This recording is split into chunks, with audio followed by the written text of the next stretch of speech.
അല്ലെങ്കിലും ഇതൊക്കെ വേലായുധം കേക്കണം. എന്റെ ഈ കഷ്ടപ്പാട് കാണാൻ ഇവിടെ ആർക്കും കണ്ണില്ലല്ലോ. പറയുന്നത് കേട്ട് തോന്നും ഈ ലോകത്ത് വേറെ ആരും കഷ്ടപ്പെടില്ലെന്ന്. ഓരോരുത്തർ ചോര നിനക്കെ കൊണ്ട് തന്നെയാ അവരുടെ കുടുംബം പോറ്റുന്നത്. അല്ല ഒടേ നമ്പരെ വായിക്കൊണ്ട് തരത്തൊന്നുമില്ല.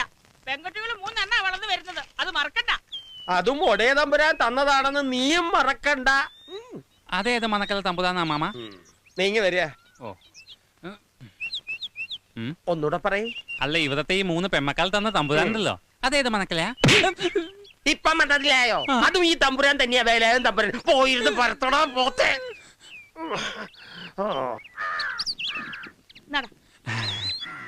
അമ്മേ ഞങ്ങൾ പോവാ. പോട്ടെ അമ്മേ. ശ്രീദേവി, ദാ നിന്റെ കൂട്ടുകാരിൽ വന്നിരിക്കുന്നു. ദാ വരുന്നമ്മേ. എടേ, ട്യൂഷൻ ക്ലാസ്സിലേക്കാണെന്നും പറഞ്ഞ കണ്ട ഊടുവഴിയിലും പറങ്കാവിന്റെ ചോട്ടിൽ നിന്ന് തിരിഞ്ഞു കളിച്ചു എന്നറിഞ്ഞാ നിന്റെ മുട്ടും കാലി ഞാൻ തല്ലി ഓടിക്കും. അതൊക്കെ ഓരോരുത്തർ വെറുതെ പറയണതാണമ്മേ. നാട്ടുകാർക്കാൻ തടി പ്രാന്തോ? അവള് 4 അക്ഷരം പഠിക്കുന്ന ആർക്കും കണ്ടുകൂടാ. അത് തന്നെ കാര്യം. എന്റെ മോള് പൊയ്ക്കോ. എന്താടി ഇത്ര മധുരം? നിന്റെ തന്ത കൊണ്ട് തരുന്നുണ്ടോ പഞ്ചാര? അയ്യോ, അപ്പൊ നിങ്ങളൊന്നും അറിഞ്ഞില്ലേ? കുഴി കിടക്കുന്ന എന്റെ തന്ത ഇന്നലെ വിരുന്ന് വന്നായിരുന്നു. അപ്പൊ കൊണ്ട് തന്ന അരക്കിലെ പഞ്ചാര തീരുമാനം പറയാൻ വേണ്ടി നിങ്ങളെ അങ്ങോട്ട് അയക്കാനും പറഞ്ഞു. പോത്തെ. തൊട്ടതിനും പിടിച്ചതിനും ധാരാളിത്തം കാണിക്കണം. നീ ഒന്നും മനസ്സിലാക്കണം. ഇവിടെ അടുപ്പ് പുകയണേൽ ഞാൻ തന്നെ വേണം.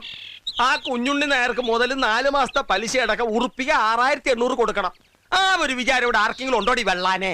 എന്ന് വെച്ചിങ്ങനെ പിശിക്കിട്ട് എന്താ കാര്യം? കാപ്പിൽ അല്പം പഞ്ചാര കൂടി അതിന് ബഹളം, കറിയിൽ അല്പം ഇത്തിരി അരിയും പുളിയും കൂടി അതിനും ബഹളം. വെറുതെ നാട്ടുകാരൻ അരക്കമ്പേലെന്ന് വിളിക്കുന്നത്. നാട്ടുകാരല്ലടി, ഇവിടുത്തെ പ്രമാണി നിന്റെ പുന്നാര മോൻ. അവനെ എന്നെ അങ്ങനെ വിളിക്കുന്നു. അതങ്ങനെ തള്ളമോന് മളം വെച്ചു കൊടുക്കല്ലേ. വിത്ത് ആരാന്റെ ആയാലും വളർത്തി വലുതാക്കിയാൽ ഗുണം കിട്ടുമെന്ന് വിചാരിച്ചു. എവിടെ കാക്കക്കൂട്ടിലെ കുയിലായിപ്പോയി. കുയിലിന്റെ മണിനാദം കേട്ടു.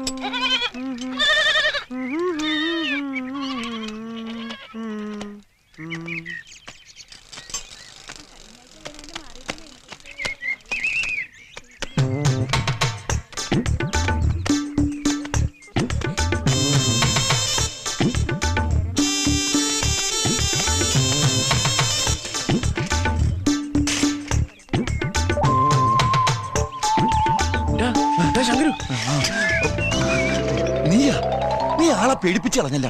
പേടിപ്പിച്ചൊന്നുമല്ല, നാട്ടുകാരുടെ തല്ലുകൊണ്ടിരിക്കുകയും ചെയ്ത. വാങ്ങട് ഈശ്വര, കുളി തുടങ്ങണേ ഉള്ളൂ. നീ തല്ലുകൊണ്ട് ചാവും. അതിന് ഞാനെന്ത് ചെയ്തെന്നാ? ഒന്ന് മൂത്രമൊഴിക്കായിരുന്നു അല്ലേ? ആ പെണ്ണുങ്ങളുടെ ഭർത്താക്കന്മാര് കണ്ടാലേ ഇനി മേലെ നിനക്ക് മൂത്രമൊഴിക്കേണ്ടി വരില്ല.